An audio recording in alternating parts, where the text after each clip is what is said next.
नमस्कार, आप देख रहे हैं वार्तिक टीवी और मैं हूं सुभाष शर्मा। वार्तिक टीवी के इस special program seeking the enlightenment में आप सबका स्वागत है। वार्तिक टीवी का ये वीकली फीचर है और ये स्पेशल एंटरप्राइज हमने डिजाइन किया है, कंसीव किया है गीता उपनिषद के जरिए, श्रीमद् भगवत गीता के जरिए हम भारतीय वांग्मय को, सनातनी परंपरा को, भारतीय संस्कृति को और भारतीय ग्रंथमाला को समझने का प्रयास करते हैं। और इस कार्यक्रम में मेरे साथ हमेशा की तरह होते हैं ऋषिकेश से आचार्य राधा जी, साथ ही जम्मू एंड कश्मीर मूल के यानी पाकिस्तानी ऑक्यूपाइड जम्मू एंड कश्मीर मूल के इन दिनों इंग्लैंड निवासी डॉक्टर अमजद अयूब जी मिर्जा, और साथ ही मेरे साथ होते हैं प्रोफेसर एनएम खंडेलवाल साहब। प्रोफेसर एनएम खंडेलवाल साहब जो हैं वो गुजरात के गोविंद गुरु यूनिवर्सिटी गोधरा के ऑनररी डायरेक्टर हैं ये सेंटर फॉर मैनेजमेंट के। प्रोफेसर एनएम खंडेलवाल साहब की एक और खासियत मैं आपको बताना चाहूंगा कि इन्होंने अब तक जो सामग्री हमारे सामने मुद्रित सामग्री है, पब्लिश्ड जो मटेरियल है, उसमें पहली दफा गीता उपनिषद में विद्यमान मैनेजमेंट के तत्वों को लेकर एक पुस्तक लिखी है और यह पुस्तक आपको अमेजन की साइट के ऊपर मिल जाएगी, उपलब्ध है। और इस पुस्तक का नाम जो है वो मैं आपको बता देता हूं, Bhagavad Gita from management field a commentary. ये इनकी पुस्तक है। हमारे साथ ऐसे ही ज्ञानी जो हैं मैनेजमेंट के निष्णात प्रोफेसर एनएम खंडेलवाल साहब जुड़ रहे हैं और साथ ही मेरे साथ प्रशासनिक सेवा के वरिष्ठ अधिकारी श्रीमान पंकज जी ओझा जुड़ रहे हैं। ये हमारा गीता उपनिषद को समझने और समझाने का एक पैनल है और इस पैनल को मैं आपसे जोड़ूं इससे पहले आज मैं आपको जो बात बताने जा रहा हूं वो बहुत इंपॉर्टेंट है, सुनने लायक है, इस एपिसोड में समझने लायक है। और आज का जो एपिसोड है हमारा, ये गीता उपनिषद के अध्याय 2 के श्लोक 31 से 41 तक का आज हमने इसमें समाहित किया है। और इन श्लोकों में भगवान श्री की वाणी जो है उसमें क्या भाव है, किस तरह की बात उन्होंने अर्जुन को कही है, ये तो आपको देखने सुनने को मिलेगा ही, लेकिन जो साथ में खास बात है आज के एपिसोड की वो ये है कि द्वंद में यानी डिलेमा में फंसे हुए अर्जुन को किस तरह से भगवान उसके शौक से, भय से, भीरुता से निकालते हुए एक क्षात्र धर्म की तरफ ले जा रहे हैं, वेलर की तरफ ले जा रहे हैं। यह आज का एपिसोड है, बहुत ही स्पेशल एपिसोड है। आपको, हमको, सबको इसको ज्वाइन करना चाहिए जिससे कि यह समझ में आए कि नर्वस ब्रेकडाउन हुआ, विषाद योग को प्राप्त हुआ अर्जुन किस तरह से अब क्षात्र धर्म की तरफ यानी धर्म युद्ध करने की तरफ चल रहा है, आगे बढ़ रहा है और भगवान उसको तैयार कर रहे हैं। यहां पर बहुत सारे लोगों को ये एक भ्रम हो सकता है, संशय हो सकता है, एक कॉन्फ्लिक्ट हो सकता है कि भगवान किस तरह से युद्ध के लिए प्रेरणा दे रहे हैं। लेकिन जैसा कि मैंने आपको बताया, यह धर्म युद्ध है और धर्म युद्ध के नियम हैं, कायदे हैं। और चूंकि वैसे भी अर्जुन के ऊपर यह युद्ध थोपा हुआ युद्ध है, इसलिए उसको युद्ध करना ही करना है। लेकिन धर्म युद्ध की ओर इशारा भगवान ने साफ तौर पर दिया है। उन्होंने साफ शब्दों में कहा है कि धर्म युद्ध है। मैं आपको बता दूं कि आमतौर पर क्या डिफरेंस है। आप यदि युद्ध की विभीषिका की बात करेंगे, युद्ध के एक दावानल की बात करेंगे, युद्ध के एक दर्द की बात करेंगे, तो युद्ध में आजकल जो दिख रहा है, पिछले 1000-1500 साल से जो युद्ध की परंपरा आपको दिख रही है, उसमें फसलों को आग लगा दी जाती है, आम जनता को परेशान किया जाता है, महिलाओं के साथ बलात्कार किए जाते हैं, बच्चों के साथ अन्याय किया जाता है, प्रजा के साथ जो कि युद्ध में कहीं कोई शामिलाती नहीं होती है उसको भी तंग किया जाता है। यह जो धर्म युद्ध है इसमें सेनाएं आपस में युद्ध करती हैं और उसके नियम कायदे हैं। उस युद्ध की तरफ भगवान श्री का इशारा है। आज का एपिसोड इसीलिए बहुत ही स्पेशल है। और हमारा ये जो प्रोग्राम है, this program is powered by MLBD research and resource foundation which is initiated by Motilal Banarsidass publishing house since 1903। 1903 से भारतीय वांग्मय की, संस्कृत परंपरा की, संस्कृत भाषा की, भारतीयता की सेवा करता हुआ आ रहा है ये पब्लिशिंग हाउस। ये बहुत ही विशेष प्रकाशन समूह है जिसने भारतीयता की, इंडोलॉजी की, संस्कृत की, हमारे वांग्मय की निरंतर सेवा की है। और इनकी जो पुस्तकें हैं वो संस्कृत से अंग्रेजी में आपको दुनिया के हर कोने में मिल जाएंगी। इसी तरह के पब्लिशिंग हाउस मोतीलाल बनारसीदास द्वारा शुरू किए हुए MLBD research and resource foundation की ओर से हमारा यह प्रोग्राम पावर्ड बाय है।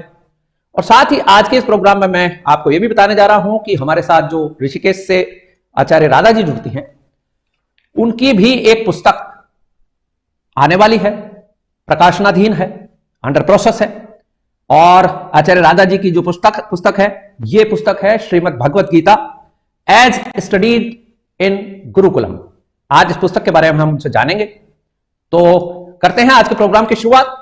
और हमारे साथ यदि पैनलिस्ट जुड़ गए हो तो उनको जोड़ लिया जाए। हमारे साथ बिल्कुल जुड़ चुके हैं पैनलिस्ट। डॉक्टर साहब स्वागत है हमारे साथ। डॉक्टर अमजद अयूब जी मिर्जा जुड़ चुके हैं, आचार्य राधा जी जुड़ चुकी हैं, आचार्य जी स्वागत है। प्रोफेसर एनएम खंडेलवाल साहब जुड़ चुके हैं, प्रोफेसर साहब स्वागत है। और हमारे बहुत ही विलक्षण और बहुमुखी प्रतिभा के धनी वरिष्ठ प्रशासनिक अधिकारी पंकज जी ओझा जुड़ चुके हैं। आप सबका स्वागत है।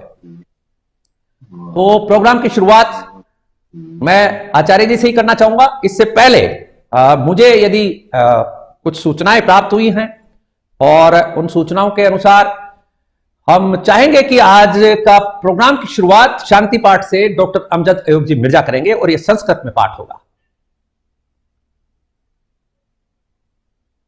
जी बहुत धन्यवाद।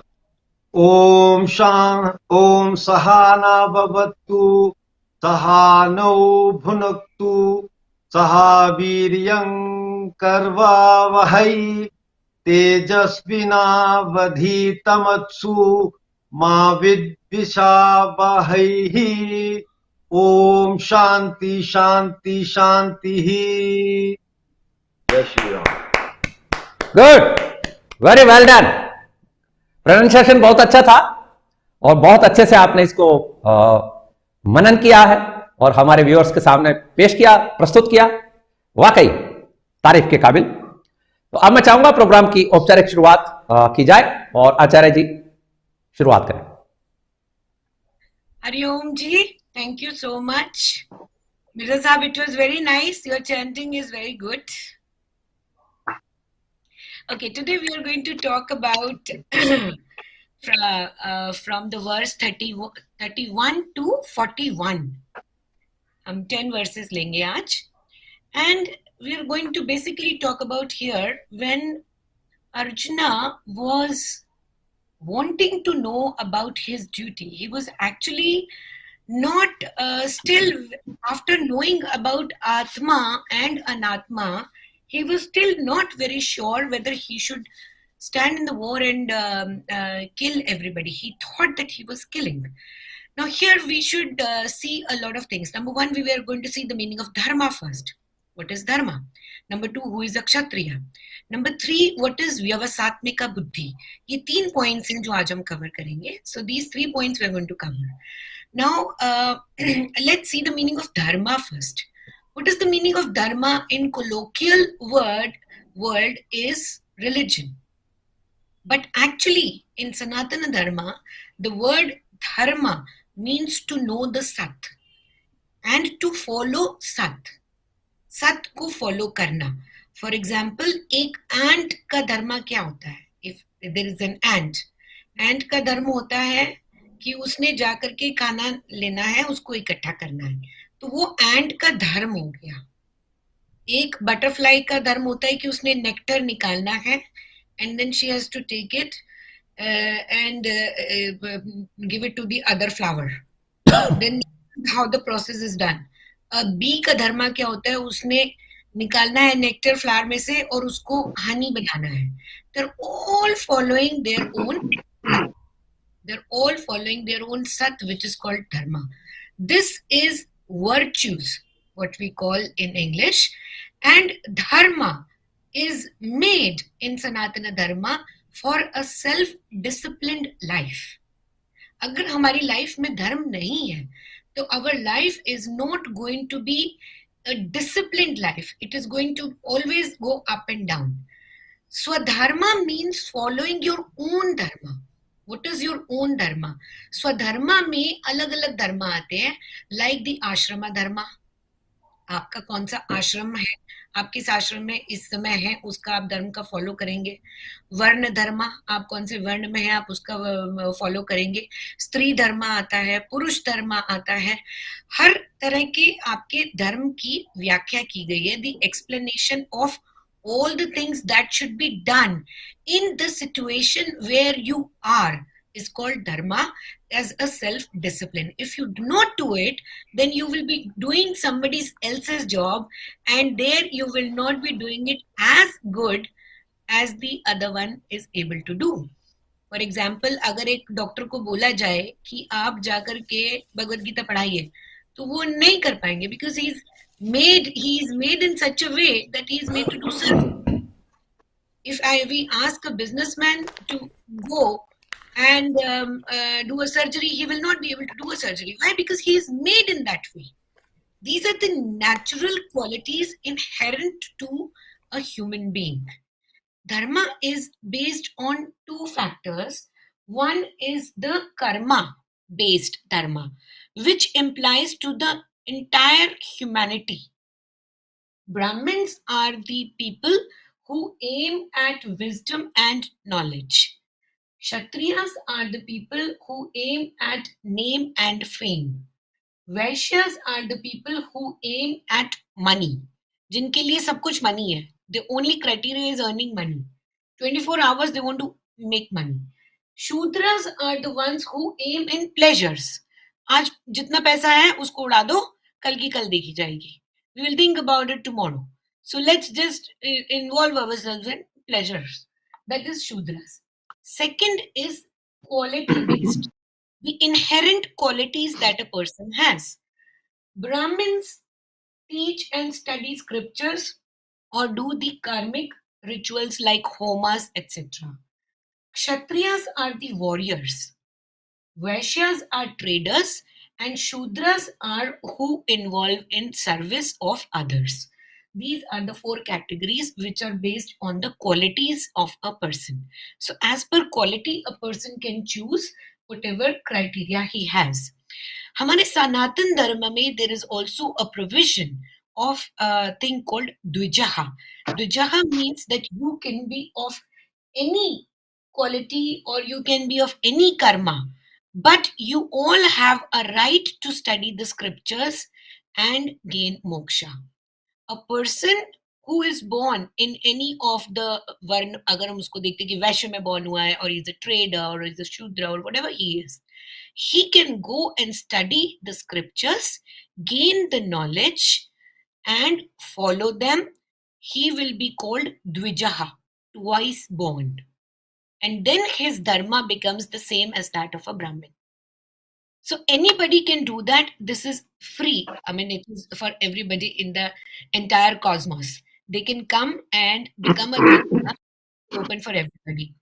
There is a very big misconception कि शूद्रस को जो है या वैश्यास को मोक्ष का अधिकार नहीं है या फिर शास्त्र पढ़ने का अधिकार नहीं है. ऐसा कुछ भी नहीं है. We should see that in the scriptures, even Vidura and Sanjay, who were Kshatriya born, but they also got moksha. They also followed their dharma.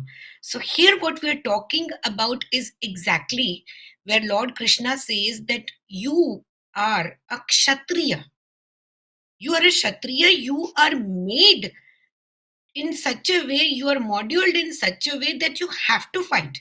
From the time you were born, you have had a desire of fighting and you have won so many wars till now. And if you show cowardice towards your dharma, then you will end up doing something which is going to be totally disastrous for you. अगर तुम वो नहीं करोगे जिसके लिए तुम पैदा हुए हो, then you will do something which you will not be good at. अगर तुम जाकर के गुरुकुल में पढ़ाना चाहते हो तो you will fail in it. If you want to go and become a trader now, you will fail in it. Why? Because that is your instinct. That instinct is holding you. That goal is holding you. That I have to fight.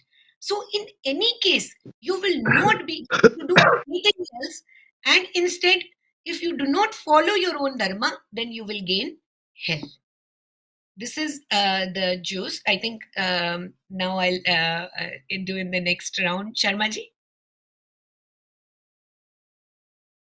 Pankaj ji को लाने से पहले doctor Mirza साहब कुछ पूछना चाहें तो एक बार बातचीत हो जाए.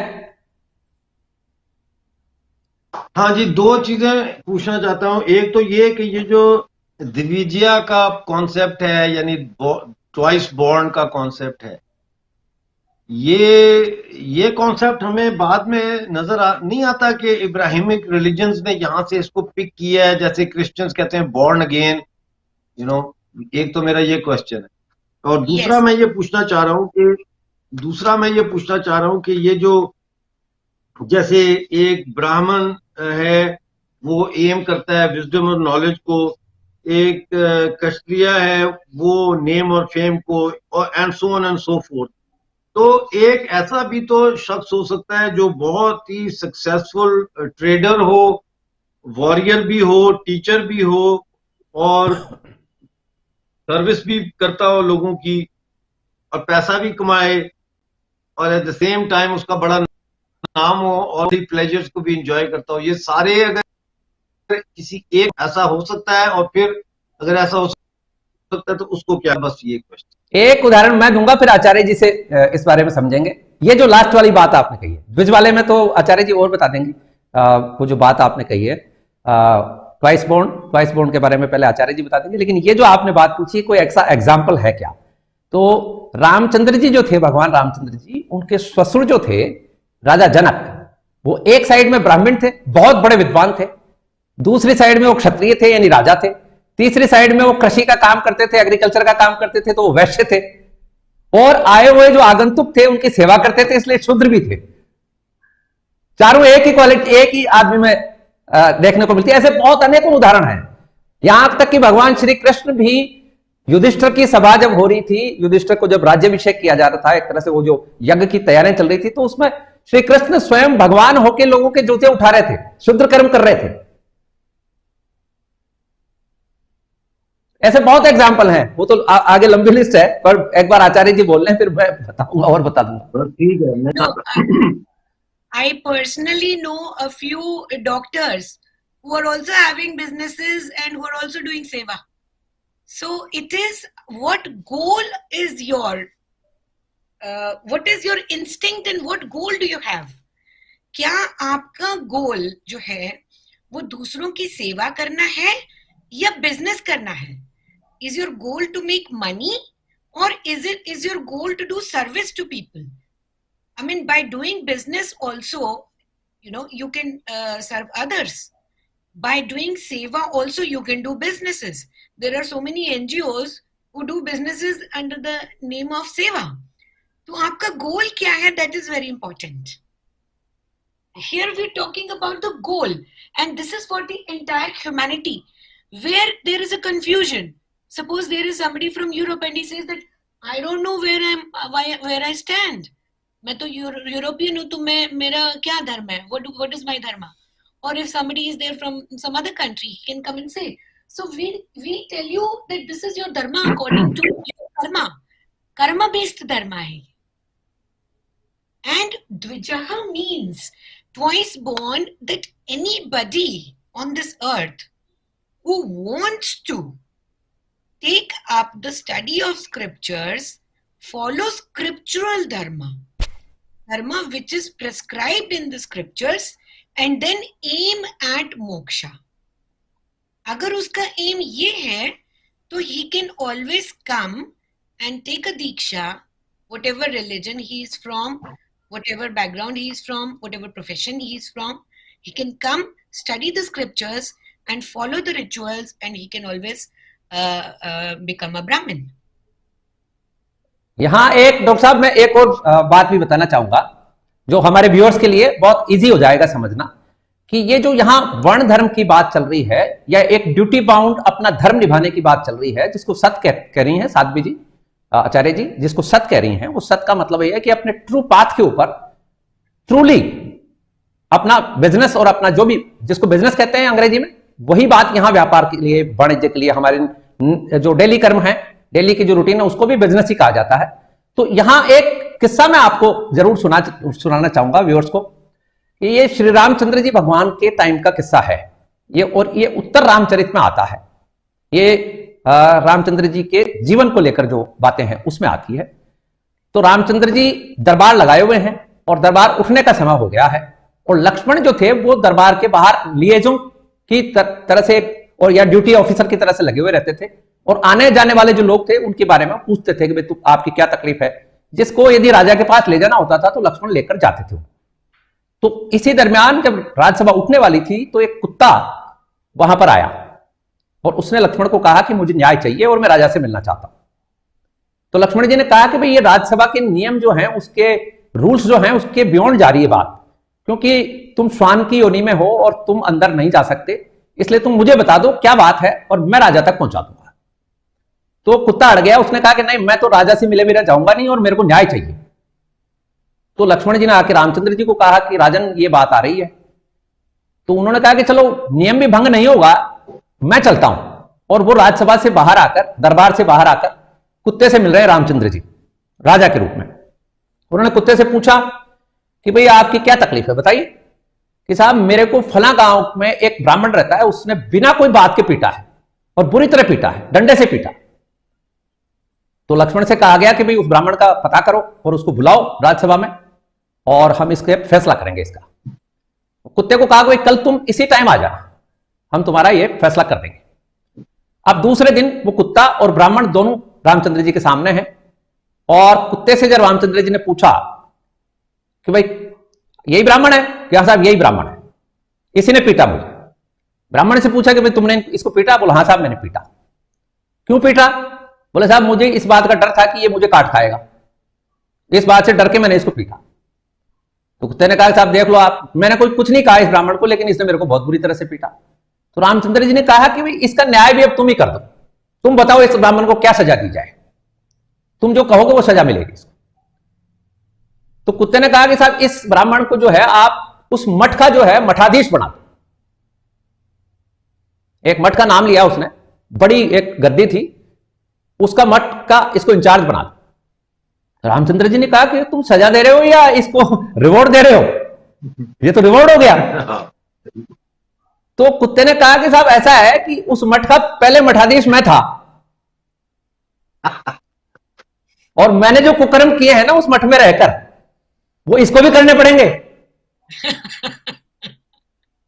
तो जो धर्म के अनुसार, सत्य के अनुसार जो कर्म है आदमी कर नहीं पाता है, और मठ में रहते हुए भी उसको कई तरह के बिजनेसेस उसने चला रखे थे, इसलिए वो कुत्ता बना। इसलिए फिर कुत्ते ने उसको कहा कि ये भी कुत्ता बनेगा बाद में, इसलिए इसको यही सजा दी जाए। तो धर्म में रहते हुए कर्म करने की बात यहां पर चल रही है। जी आचार्य कंप्लीट कर। Thank you. तो अब मैं पंकज जी को अभी रोके रखूंगा, पंकज जी का डायनामिक बात आएगी तो मैं अभी रोके रखूंगा। पहले मैनेजमेंट से संबंधित ये जो 31 से 41 श्लोक हैं, इसमें मैनेजमेंट के क्या एलिमेंट्स हैं, मॉडर्न मैनेजमेंट के, ये हम एक सब्जेक्ट थोड़ा सा चेंज करने के हिसाब से प्रोफेसर साहब के पास चलते हैं। जय श्री कृष्णा आपको सबको। क्या कह रहे हैं डॉक्टर साहब, क्या कह रहे हैं? जय श्री कृष्णा आपको सबको। चैप्टर 2 श्लोक नंबर 31 से 41। जी जय श्री कृष्णा। जय श्री कृष्ण। मैनेजमेंट की दृष्टि से सीन इस प्रकार का बनता है, अर्जुन का जो कर्तव्य है क्षत्रिय के नाते, उससे वो बचना चाहता है, भागना चाहता है, निराशा के भाव में आ गया था बिल्कुल। आखिर उसने कृष्ण को गुरु बनाया, आधुनिक भाषा में कहें, मैनेजमेंट की टर्मिनोलॉजी में तो मेंटर के रूप में उनको स्वीकार किया। मेंटरिंग करने का पहला कदम जो कृष्ण ने अपनाया वो ये है कि पहले बहुत शांति से उसकी सारी बात सुनी कि उसके दिमाग में क्या चल रहा है, ये उसको रीड करने की कोशिश की।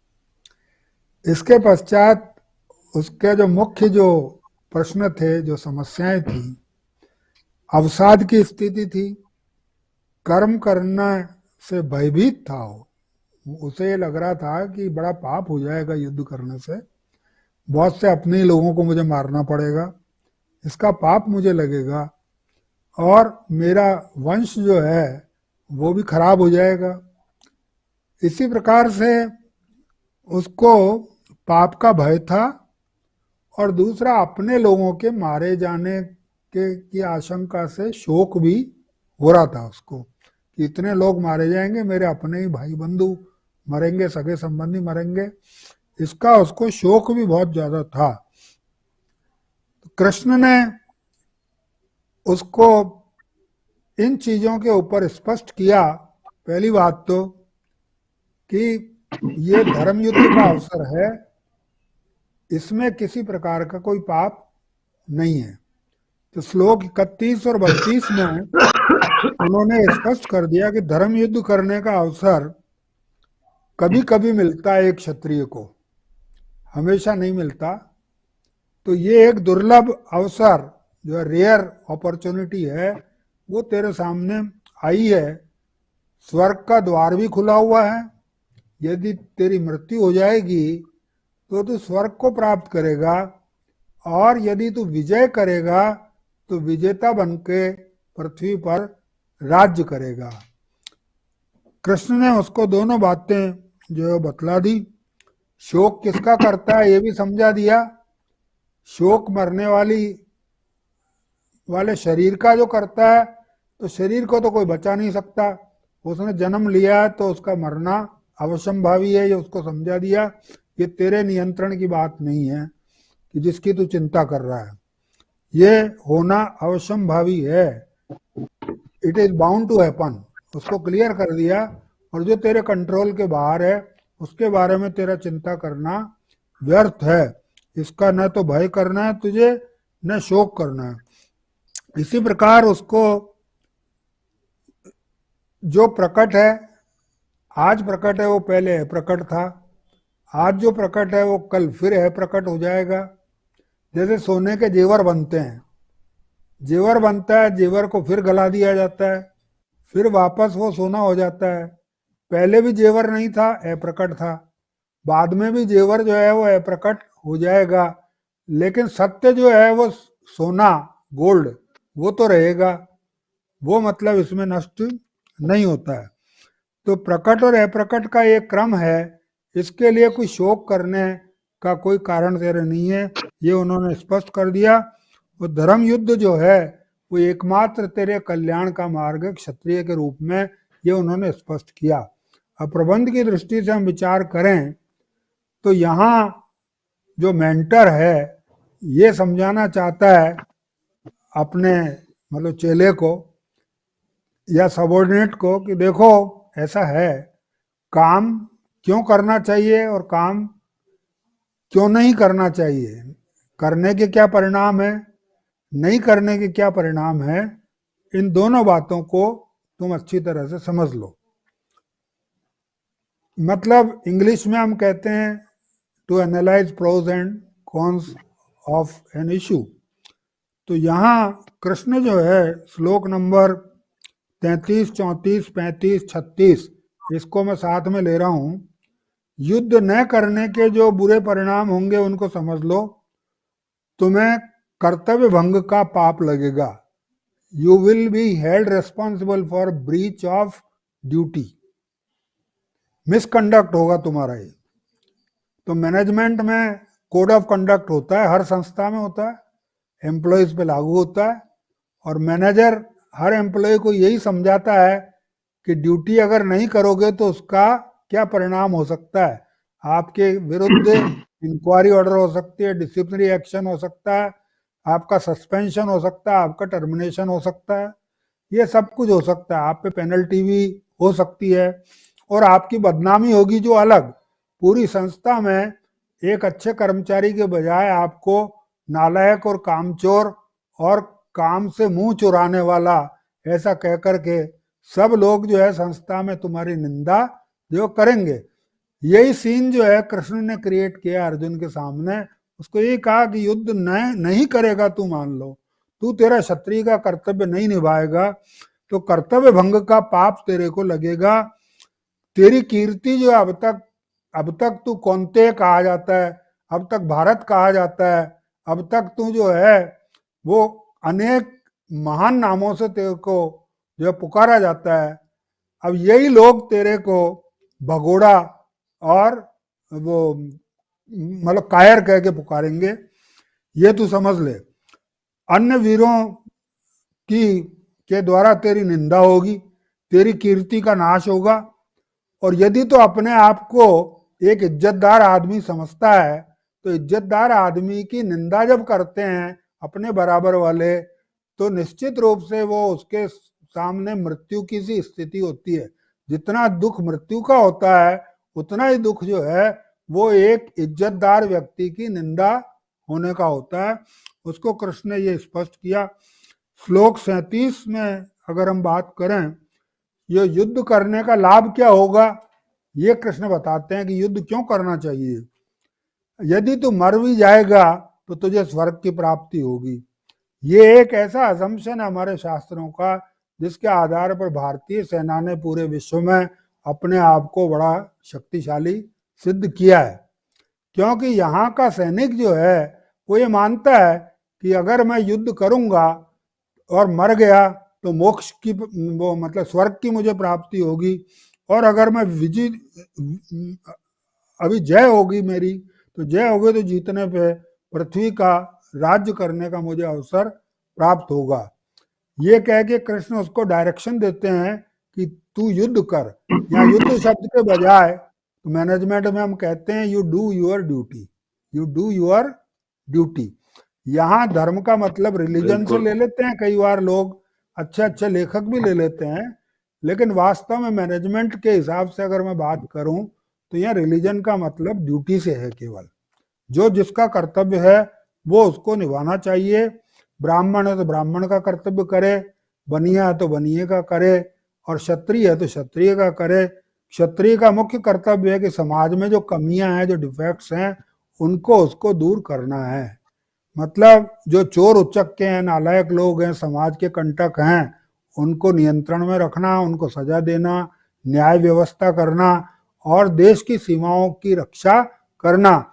और उसके लिए सुप्रीम सैक्रिफाइस, अपना बलिदान भी करना पड़े तो उसके लिए भी हंसते हंसते बलिदान दे देना। तो ये उसका जो कर्तव्य था, इसकी तरफ कृष्ण ने उसको निर्देश कर दिया है इस श्लोक में, मतलब 37वें श्लोक में। अब प्रोफेसर साहब, प्रोफेसर साहब नेक्स्ट राउंड में बाकी जो बच गया आप नेक्स्ट राउंड में कर लेंगे, और इस बीच में हाँ डॉक्टर 38 डॉक्टर मिर्जा साहब कुछ बात कहना चाहें तो वो पहले कह लें, फिर हम पंकज जी की तरफ जाएंगे। नहीं, ये बात बिल्कुल सही है। मैं अभी यही सोच रहा था कि मैंने बड़ी दफा कोशिश की कि कोई बिजनेस करूं, और वो बिजनेस जो है, कारोबार, कोई ट्रेड करूं ताकि मेरा टाइम जो है वो मैं पॉलिटिक्स में और इसमें जो दे रहा हूं वो हो।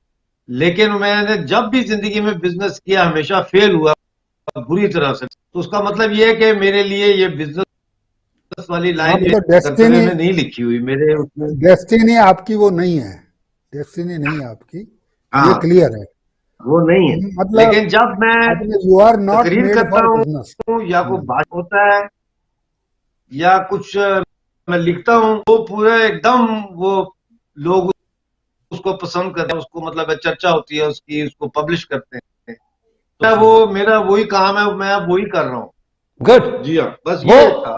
वो जो अभी आचार्य जी ने बात कही थी ना कि ये जो वर्ण धर्म का जो एक कैरेक्टरिस्टिक्स वाली जो बात है वो यहां लागू होती है कि आप लिखने पढ़ने वाले आदमी हैं, चिंतक हैं, फिलोसफर हैं, सोचते हैं। व्यापार करने वाला आदमी ये सब नहीं सोचता। व्यापार करने वाला आदमी सीधी सीधी सी ये बात सोचता है कि 2 और 2 4 के बाद में 2 और जोड़े, वो 2 अपने हों। ये जो आप मतलब 1 मिनट, ये जो हम पढ़ रहे हैं भगवत गीता जी, इसके अंदर मैं अपने आप को खोज रहा हूं ना कि मैं क्या हूं, मैं कौन हूं। भगवत गीता जो है ये क्या मैं बता रही है कि उससे मैं पहचान रहा हूं कि भगवत गीता मुझे बता रही है कि तू ये है। बिल्कुल करेक्ट, बिल्कुल सही, अपने आप की खोज करने की बात है। और तो सर 1 मिनट में मैं थोड़ा स्पष्ट कर दूं आपके पॉइंट को। जी जरूर कीजिए। इकोनॉमिक्स और मैनेजमेंट की दृष्टि से ये डिवीजन ऑफ लेबर कहलाता है, डिवीजन ऑफ लेबर और स्पेशलाइजेशन ऑफ वर्क ये कहलाता है। इसमें समाज की वर्ण व्यवस्था का जो सिस्टम है ये भगवान ने स्वयं ने निर्माण किया है, ये हमारे शास्त्रों में लिखा हुआ है। इसके बाद मनुस्मृति में अगर आप जाएं तो इसका डिटेल्ड क्लासिफिकेशन है और इसका संबंध ह्यूमन रिसोर्सेज के डेवलपमेंट से जोड़ा गया है, क्लियर कट, कि जो ये आपके 3 गुण ये जो जहां इशारा कर रहे हैं वो मैं बोल देता हूं एक बार प्रोफेसर साहब जहां इशारा कर रहे हैं, मनुस्मृति में ये जो करेक्टराइजेशन है 4 वर्णों का, इसमें सबसे ज्यादा यदि बाउंड किया है तो वो ब्राह्मण को किया है। ब्राह्मण वर्ण जो है, ब्राह्मण कैरेक्टरिस्टिक्स, जो पढ़ने पढ़ाने वाले लोग हैं, उनको सबसे ज्यादा बाउंड हुआ है। 108 पाबंदियां उनके ऊपर है। क्षत्रिय के ऊपर उससे कम है, वैश्य के ऊपर उससे कम है, और शूद्र के ऊपर बिल्कुल बिल्कुल नहीं है, उनको छूट है। इसका कारण यह है कि यदि शूद्र कर्म करने वाला यानी लेबर का काम करने वाला आदमी, उसको ज्यादा फॉर्मेलिटीज में आपने उलझा दिया तो वो काम कब करेगा? ऐसे ही वैश्य का काम है, वैश्य के काम को खेती करना है, व्यापार करना है, कॉमर्स करना है, इंडस्ट्री करना है, वो आदमी उसमें यदि उलझ गया तो उसके पास तो कोई मतलब नहीं रह जाएगा। आपको एक और उदाहरण मैं देता हूं, प्रोफेसर साहब आप बोले इससे पहले, कि यहां पर जैसे कि ब्राह्मण को जो है जनेऊ दिलाकर यानी ज्ञान के लिए जाने के लिए 5 साल की उम्र नियत की गई थी। क्षत्रिय को 8 साल की उम्र, वैश्य को 12 साल की उम्र और शूद्र को 15 साल की उम्र। यह मनुस्मृति के बारे में बहुत लोगों को जानकारी नहीं है, या जानकारी है तो इतनी अधकचरी जानकारी है कि वो कई तरह के षड्यंत्र फैलाते घूमते हैं। लेकिन यहां पर यह स्थिति है कि उस जैसा जैसा काम करने वाला है उसको उतनी छूट दी गई थी मनुस्मृति में। जी प्रोफेसर साहब कंप्लीट की। गीता में जो 3 गुणों का सिद्धांत दिया है, प्रकृति के 3 गुण बताएं, सत रज और तम, तो गीता केवल सत रज तम कहकर के कृष्ण रुक जाते हैं गीता में। मनु जो है इसका फर्दर जो है वो 3 टियर क्लासिफिकेशन करते हैं। वो कहते हैं कि सतोगुण की अधिकता हो तो उसमें मतलब व्यक्ति क्या बनता है, और मध्यम अपने स्तर का सतोगुण हो उसमें तो वो क्या बनेगा, और लोअर मतलब कम मात्रा में अगर सतोगुण हो तो उसका जन्म किस प्रकार की योनि में होगा, मतलब वो जो है क्या काम करने के लिए दुनिया में आया है ये पहचाना जा सकता है। बिल्कुल ठीक। इसी प्रकार जो आपका जो रजोगुण है इसकी भी हाई डिग्री, मीडियम डिग्री, वो तो लो डिग्री। वो प्रोफेसर साहब इस बारे में मैं व्यूअर्स को भी थोड़ा सा और क्लियर कर देता हूं कि हमारी सृष्टि का जो कॉन्सेप्ट है, ये कॉस्मिक का जो कॉन्सेप्ट है वो 3 गुणों पर आधारित है, और 3 को 3 से और गुणा किया गया है, यानी फिर ये 9 हो जाते हैं। तो टोटल जितनी मैनकाइंड है वो 9 कैरेक्टर्स में बंधी हुई है मनुस्मृति के मुताबिक। 9 कैरेक्टरिस्टिक्स में मनु ने एग्जाम्पल दे के बताया है कि इस तरह की स्थिति होगी तो क्या क्या कर्म कर सकता है इंसान, मतलब कैसा बनेगा, वो सब दिया। 3 गुणों में 3 कैटेगरीज करके उनको दिया है। तो गीता में जो सिद्धांत है उसको एलोबरेशन जो हुआ है फर्दर वो मनु ने किया है, लेकिन इसके ऊपर मॉडर्न रिसर्च की आवश्यकता है। आप एम्पिरिकल एविडेंस लेकर के इनको टेस्ट करें कि क्या वास्तव में ऐसा होता है, मतलब किस प्रकार की प्रकृति का कॉम्बिनेशन है व्यक्ति में और किस तरह का कर्म कर रहा है। अदरवाइज ये होगा कि जाने अनजाने में जिस काम के लिए उसका जन्म नहीं है उसमें अपनी जिंदगी बर्बाद वो करके और बैठ जाएगा। बिल्कुल ठीक है, कुछ नहीं हासिल नहीं। ये बात सही कही आपने कि इंपेरिकल एविडेंसेस के साथ में अब बहुत सारे लोग हालांकि लगे हुए हैं प्रोफेसर साहब, और यही नहीं ओवरसीज इंडियंस भी इस बारे में रिसर्चेज कर रहे हैं। और अभी मैंने इस मनुस्मृति के ऊपर भी एक अमेरिकन ऑथर हैं जो इंडियन है, उनका एक वर्क है वो मैंने पढ़ा है, बहुत ही खूबसूरत काम उन्होंने किया है।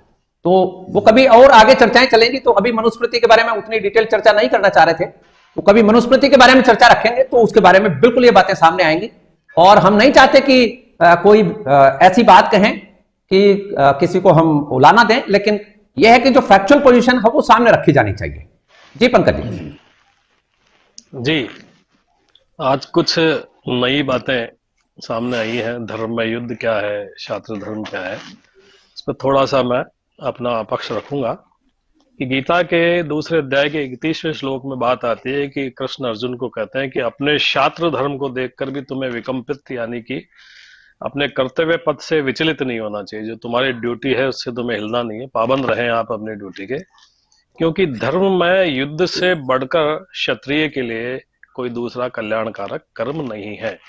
तो सबसे पहले व्यूअर्स को हम ये क्लियर कर दें कि इसको धर्म युद्ध क्यों कहा गया। धर्म में युद्ध इसलिए है कि जब महाभारत शुरू हुई तो दोनों पक्षों के योद्धा बैठे सेनापति नियुक्त हो गए थे। इधर सब पहले पितामह को बनाया गया था और उधर जो धृष्टद्युम्न थे उनको। पंकज जी आपका जो माइक है उसको थोड़ा इस बुक से जी थोड़ा सा इस बुक से डिस्कनेक्ट करें। ये उससे शायद जी छू रहा है, उसको छू रहा है बुक को। अच्छा, वो अब ठीक है। आवाज खरखराट में आ रही है।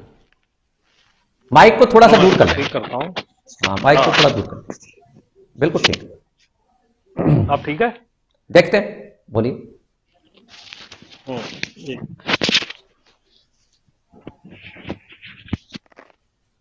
तो सबसे पहले महाभारत के युद्ध के पहले कुछ नियम निर्धारित किए गए थे युद्ध के। तो वो नियम क्या थे, वो अगर जान लेंगे तो फिर हमें पता लग जाएगा कि धर्म में युद्ध क्यों कहा गया। लगभग 6 नियम दोनों तरफ की सेनाओं ने धारण किए थे। पहला था कि युद्ध की समाप्ति के बाद में दोनों पक्ष के योद्धा प्रेम से रहेंगे, कोई किसी के साथ छल कपट नहीं करेगा। दूसरा नियम ये लिया गया था कि जब कोई वाक युद्ध कर रहा है, बोली से युद्ध कर रहा है, तो दूसरा भी उससे वाक युद्ध करेगा। और कोई सेना से यदि बाहर निकल जाता है तो उसके ऊपर कोई भी प्रहार नहीं किया जाएगा। तीसरा था कि रथी रथी से लड़ेगा, घुड़सवार घुड़सवार से लड़ेगा, जो हाथी पे सवार है वो सम्मान हाथी स्थल। वाले से लड़ेगा, और पैदल वाला पैदल से लड़ेगा। चौथा था कि जो जिसके योग्य है, जिसके साथ लड़ना चाहे उसी से लड़ेगा, दुश्मन को पहले पुकारा जाएगा, उसको सावधान किया जाएगा, फिर उसके ऊपर प्रहार किया जाएगा। पांचवा नियम ये लिया गया था कि जो किसी एक के साथ कोई युद्ध कर रहा हो तो उस पर दूसरा वार नहीं करेगा। और छठा जो लास्ट था कि जो भार ढोने वाले थे, रसद पहुंचाने वाले थे, नौपत बाजे बजाने वाले, शंख बजाने वाले थे, उन पे कोई भी प्रहार नहीं करेगा। इस तरह से कुछ नियम निर्धारित किए गए थे। तो इन नियमों के आधार पर युद्ध था, इसलिए इसे धर्म युद्ध कहा गया।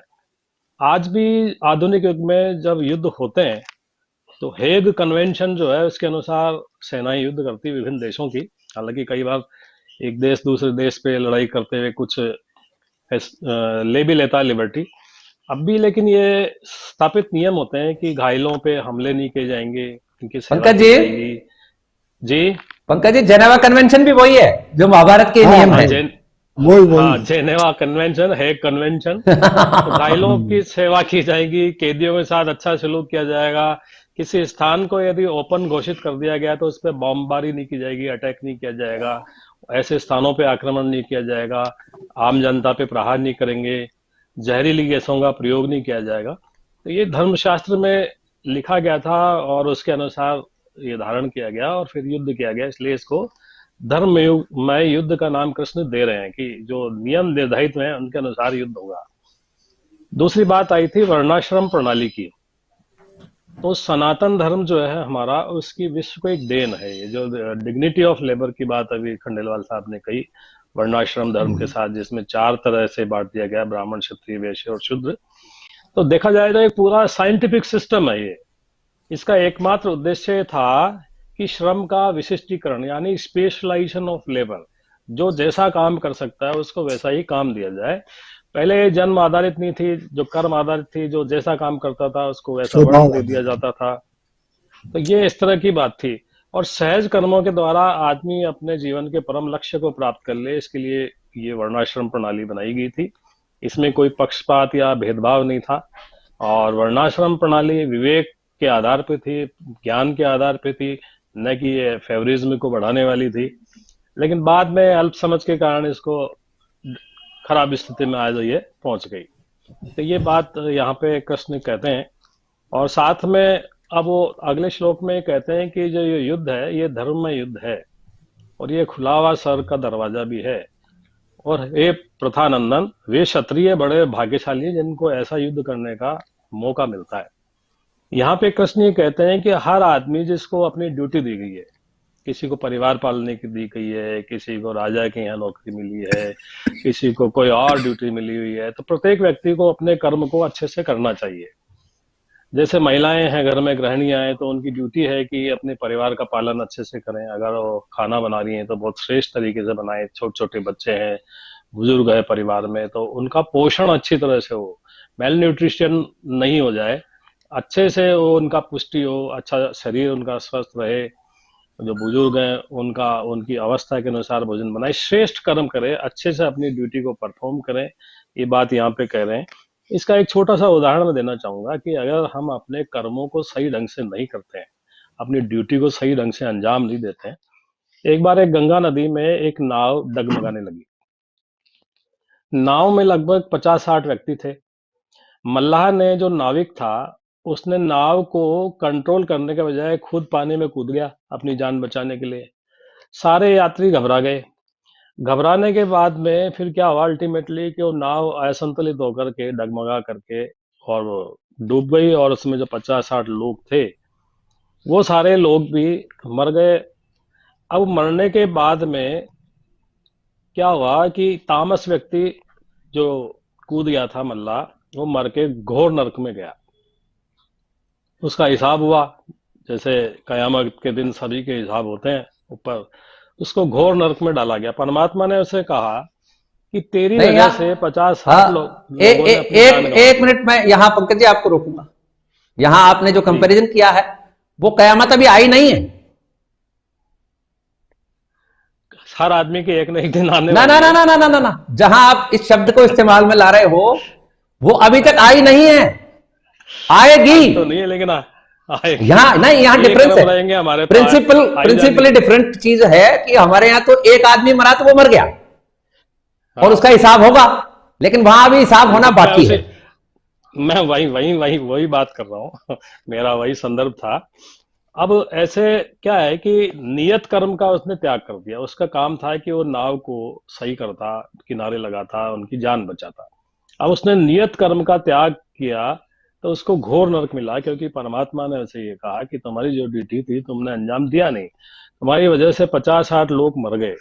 तो ऐसे तामस व्यक्ति जो मूढ़ता के कारण सृष्टि का जो क्रम है उसको चलाने में अपना अगर योगदान नहीं देता, क्योंकि सृष्टि का जो चक्र है वो अपने नियत कर्म से घूम रहा है। हर आदमी उसका एक पुर्जा है। एक भी आदमी यदि अपने कर्तव्य कर्म से च्युत हो जाता है, अपना ड्यूटी नहीं करता, तो वो उतने ही अंश में सृष्टि की जो साइकिल है उसको भी बाधित करता है कहीं ना कहीं।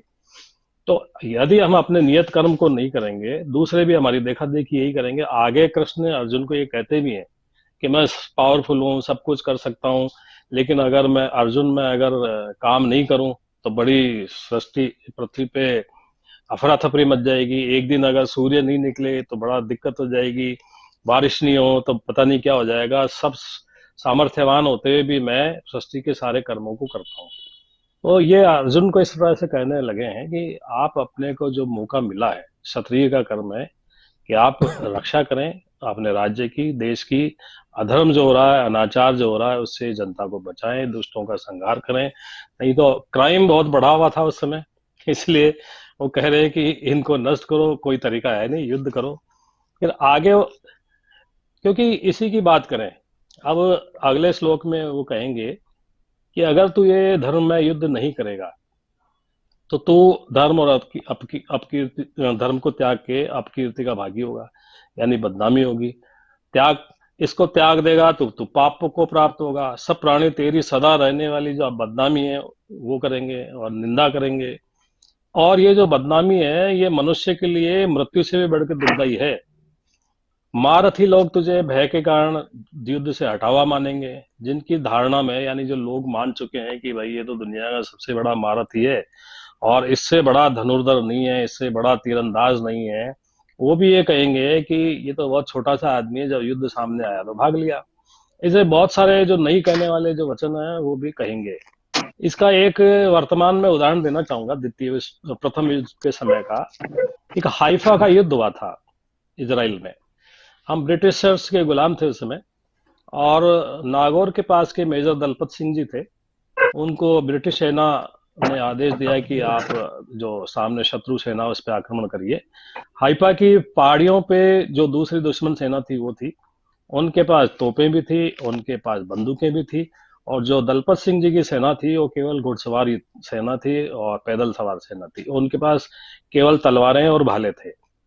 तो जब ब्रिटिशर्स जो सेनापति थे उनको पता लगा कि हमारे तो घुड़सवार हैं और पैदल वाले हैं, उनके सामने तोप और गोले से कैसे लड़ेंगे, तो दलपत सिंह जी को आज्ञा दी गई कि आप चाहें तो अपने युद्ध से पीछे हट जाएं, क्योंकि सामने स्थिति बहुत विकट है। तब दलपत सिंह जी ने कहा था कि हम क्षत्रिय हैं, हमने पीछे हटना सीखा नहीं है, हम आगे ही बढ़ेंगे, जो होगा हम देखेंगे।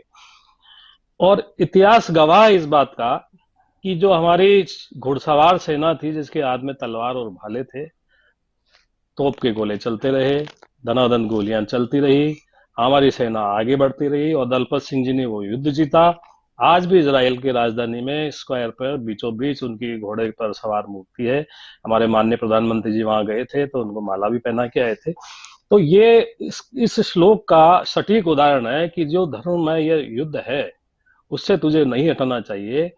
क्यों ऐसे ही दलपत सिंह जी नहीं हटे तो आज पूरे विश्व में उनकी कीर्ति है कि इतिहास में एक ऐसा भी उदाहरण है कि तोप के गोले चल रहे हों और एक घुड़सवार है जिसके हाथ में तलवार और भाला है और उस युद्ध को जीत लेते हैं। तो कृष्ण ये इसीलिए कहते हैं कि तुम्हारे सामने जो जिम्मेदारी आई है, तुम्हारे सामने जो युद्ध आया है, उसको तुम्हें लड़ना चाहिए, अधर्म के नाश के लिए काम करना चाहिए। अभी आगे कंटिन्यू करना है या नेक्स्ट राउंड में आपको उसमें बाकी जो रहेगा नेक्स्ट राउंड में आप कंप्लीट कर लीजिएगा। और अब मैं चाहूंगा डॉक्टर साहब एक बार कोई बात कहना चाहते हो तो डॉक्टर साहब कह लीजिए। नहीं ठीक है, इजी है। तो एक चीज मैं जरूर व्यूअर्स को बता दूं कि वो बीच में जो कयामत वाली जो बात आई है वो ये है कि डे ऑफ जजमेंट का जो पर्यायवाची है, जो सिमिलर वर्ड है, वो कुरानिक विजडम में और कुरानिक जुरिस्प्रूडेंस में कयामत कहते हैं। लेकिन हमारे यहां उसका यदि कोई सिमिलर वर्ड हम देखेंगे दूर दराज में तो महाप्रलय या प्रलय उससे उससे जुड़ती हुई नजर आती है। बाकी ऐसा नहीं है कि कयामत को मृत्यु से या मौत से जोड़ दिया जाए। मौत जो है वो एक इंडिविजुअल की मौत है और कयामत या डे ऑफ जजमेंट का जो तसव्वुर है, जो फिलोसॉफी है, वो महाप्रलय वाली दिखती है। हाँ, लेकिन उसमें महाप्रलय में तो कोई फैसला होता नहीं। वो हमारे यहां तो यह है कि जैसे ही आदमी मरा उसका फैसला तय है, इंडिविजुअली फैसला होता है, कोई एक साथ खड़े होकर उस तरह का तसव्वुर नहीं है। ये क्लियर करना व्यूअर्स के लिए मेरे लिए जरूरी था। और ये जो हाइफा का जो वर्णन पंकज जी ने किया है, बहुत स्मृतियां चली गई हैं आगे तक। और इसमें मैं हमारे व्यूअर्स को बता दूं कि हाइफा की जो ये जंग थी, इसमें राजपूताना की फोर्सेस और मैसूर रियासत की फोर्सेस ने जॉइंटली ऑपरेट किया था। और हमारे साथ जो जुड़े हुए हैं डॉक्टर अमजद जी मिर्जा, जो पाकिस्तानी फौज को की धज्जियां उड़ाते रहते हैं, उनके जरिए भी मैं कहना चाहूंगा कि उस वक्त भी लगभग ऐसा सा ही काम चल रहा था वहां पर, उस धरती पर। उन लोगों को बुरी तरह से पीट कर ये हमारी फौजें आई थी। तो इसलिए वो जो पाक फौज को बहुत विजेता बताया जाता है और बहुत उस तरह का वेलर वाला बताया जाता है, ऐसा कुछ है नहीं। तो डॉक्टर साहब का एक वीडियो इन दिनों चल रहा है, उसको लेकर मैंने जोड़ा है। तो कुछ कहना चाहेंगे डॉक्टर साहब? नहीं, वो यही है कि 16 दिसंबर को बंगला था, तो 16 दिसंबर हर रोज हम मैसेज दे रहे हैं, लेसन्स जो हैं उससे क्या हमें मिले हैं। तो कल पहला लेसन था, वो दूसरा लेसन होगा, कल तीसरा लेसन, तो ऐसे 16 वो लेसन हम दे रहे हैं, कीपिंग इन माइंड कि हम लोग जेके और पीओजीबी के हैं, हमें पाकिस्तान से आजादी हासिल करनी चाहिए। 16 दिसंबर क्या है? 16 दिसंबर भी बताइए। दिसंबर को पाकिस्तान के 90,000 फौजियों ने भारतीय जनरलों के सामने, हाँ, तो वो उस दिन फिर बांग्लादेश भी अनाउंस हो गया था ना, नियाजी के नेतृत्व, इमरान खान के भाई जनरल नियाजी। हाँ, बिल्कुल। लेकिन हमें इमरान खान भी नियाजी हैं। अभी प्रोग्राम को इधर उधर लेके जाएं। हाँ, ठीक बात है आचार्य जी। Another thing that we will see here is, एक चीज कहूंगा कि तुलसीदास जी ने कहा है कि जितने तारे गगन में उतने शत्रु होए, जा पे कृपा रघुनाथ की, ताका बाल न बाका होए। Good, very nice. Okay, can I continue, Sharma ji? जी बिल्कुल, please. Okay, when we look at, I'm going to tell you what the karmas are.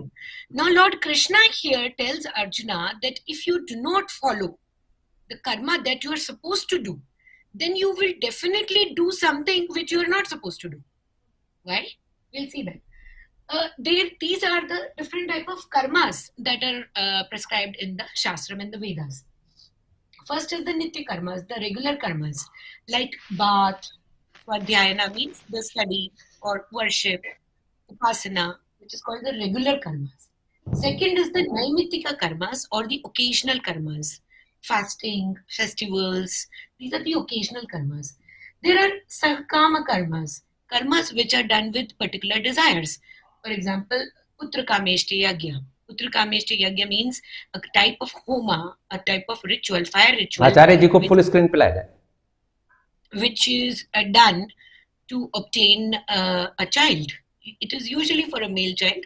Uttar इसलिए बोले जाता है, but it's for a child. Prayashchit karma is to pay penance or to do austerities. Prayashchit, जैसे कि तीर्थ दर्शन. Suppose you're going for Char Dham darshan or you're doing some तीर्थ darshan.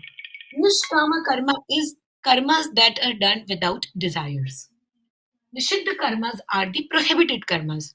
Like, for example, in our Shastra, it is given clearly that you should not consume non-veg and you should not consume alcohol. तो ये निषिद्ध कर्मा में आते हैं. He says, now Lord Krishna here says that Arjuna, if you are not doing, then इनमें से तो कोई ना कोई तो कर्म तुम करोगे ही ना. If you are not doing what you are destined to do, then you will definitely do something which you are supposed to do. And are you going to do it right then? Are you going to do it willingly then? If you would have done, if you would have had that will, then why did you come here first? तुम यहाँ तक आए ही क्यों? अगर तुम कोई और कर्म में इंटरेस्टेड थे, तुम पहले से ही भजन कीर्तन करते ना. तुम्हें किसने कहा था कि युद्ध में आने के लिए? He said that you are not destined to do it. So understand this from the karma point of view and have a vyavasatmika buddhi, which is, this word is given in the 41st verse. 41st verse. The verse that gives us the word vyavasatmika buddhi. Having a clarity that Ishvara is omnipresent and not getting yourself engrossed in the sensual pleasures of samsara. He says that if you look at this war as gaining pleasures out of samsara, then you're going to be a biggest failure. फिर तुम चाहे जीत भी जाओ तो भी तुम fail हो जाओगे. Why? Because you're doing it for pleasure seeking. But if you see this entire war with Ishvara, who is a doer, not you. You're not a doer, you're just a nimitta. You are not a doer, you're just a nimitta. And you have a vyavasatmika buddhi that Ishvara is watching us. Now, through this message of Bhagavad Gita, we have a clear message for the entire humanity. That whatever karma you are doing, if you do it by knowing that Ishvara is watching me, not anybody else. I am not answerable to you or you. I am only answerable to Ishvara. I am only answerable to my karmas. I am only answerable to what I do.